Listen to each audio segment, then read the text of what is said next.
خاتون تھی، وہ بازار میں گئی. یہ جو واقعہ ہے یا تو حضرت بشر حافی رحمۃ اللہ تعالیٰ علیہ سے ملتا ہے یا حضرت ابن سرین رحمۃ اللہ تعالیٰ علیہ سے ملتا ہے. ان دونوں میں سے ایک بزرگ ہے، بدن مبارک سے خوشبو بہت زیادہ آیا کرتی ہے، بدن سے بہت خوشبو آیا کرتی ہے. اور آپ کے مریدین لوگ آپ سے پوچھا کرتے تھے پیر صاحب آپ کون سی کستوری استعمال کرتے ہیں؟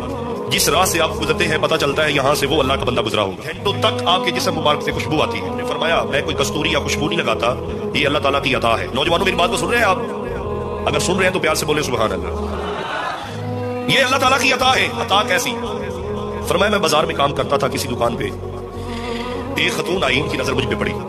اللہ تعالیٰ نے مجھے حسن بھی دیا تھا، جوانی بھی تھی. اور اس خاتون نے جب مجھے دیکھا تو میرے قریب آئی، مجھے کہنے لگی ہے اللہ کے بندے یہ سامان زیادہ ہے، گٹھڑی مجھ سے اٹھائی نہیں جاتی، آپ نوجوان ہیں، یہ سامان آپ میرے گھر تک کیا چھوڑ کر آ سکتے ہیں؟ اللہ کے نیک بندے نے کہا جی ہاں ٹھیک ہے، آپ کی میں ضرورت پوری کر سکتا ہوں، اگر یہ آپ سے وزن نہیں اٹھایا جاتا تو میں آپ کے گھر تک چھوڑ کے آتا ہوں. اب توجہ فرمانا نوجوانوں، اس گیا گٹھڑی اٹھا کر چلتے چلاتے جب اس خاتون کے گھر میں گیا، داخل ہوا اور اس خاتون کی غلط سوچ تھی، اس نے جلدی سے دروازہ بند کر دیا. بند کیا، نوجوان کے قریب آنا چاہیے نا، قریب آئی، چھونا چاہ.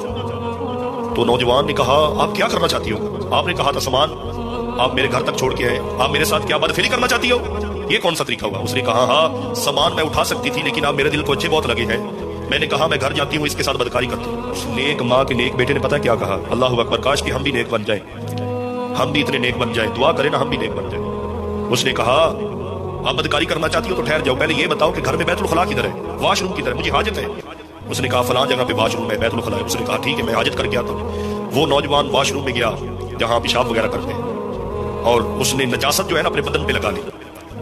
جب بدن پہ لگا کے باہر آیا، عورت نے دیکھا اس نوجوان کو، اس نے کہا تو مجنون ہے، پاگل ہے، جا دفعہ ہو جا، نظروں سے اوجھل ہو جا، میں نے آپ کو کیا سمجھا تھا، تو کیا نکلا ہے، جا دفعہ ہو جا، گھر سے نکل جا. اس نوجوان کی آنکھوں میں آنسو ہے. جب گھر سے نکلا، جب واپس گیا، کسی مقام پہ اس نے غسل کیا، کسی کھوئی پہ غسل بھی کیا، رب کی بارگاہ میں شکرانے کے نفل بھی ادا کرے. ہچکیاں لگ گئی، رونے لگا، رو رو کر عرض کرتا ہے مالک ماں کا بیٹا ہوں جس ماں کا بیٹا ہوں جس ماں نے کبھی بھی تہجد نہیں چھوڑی، میں اس ماں کا بیٹا ہوں جس نے کبھی بھی قرآن کی تلاوت نہیں چھوڑی، میں اس ماں کا بیٹا ہوں جس ماں نے قرآن سنا کر مجھے جوان کیا ہے. تو مالک آج مجھ پہ یہ بہت بڑی آزمائش آ گئی تھی، مالک ظاہری طور پر تو مجھ پر گندگی لگ گئی، مالک تیرا شکر ادا کرتا ہوں تو نے منہ کالا ہونے سے مجھے بچا لیا ہے، منہ کالا ہونے سے تو نے مجھے بچا لیا ہے، بدکاری سے تو نے مجھے بچا لیا ہے، بدکاری سے تو نے مجھے بچا لیا ہے. جب یہ بات کی، آپ فرماتے ہیں یہ بات کرنے کی دیر ہے، میں نے رب کی بارگاہ میں دعا کی.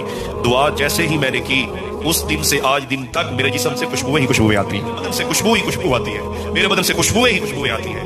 نوجوانوں ایسا عمل کیوں نہ کریں جس سے اللہ بھی راضی ہو. اللہ کے پیارے حبیب صلی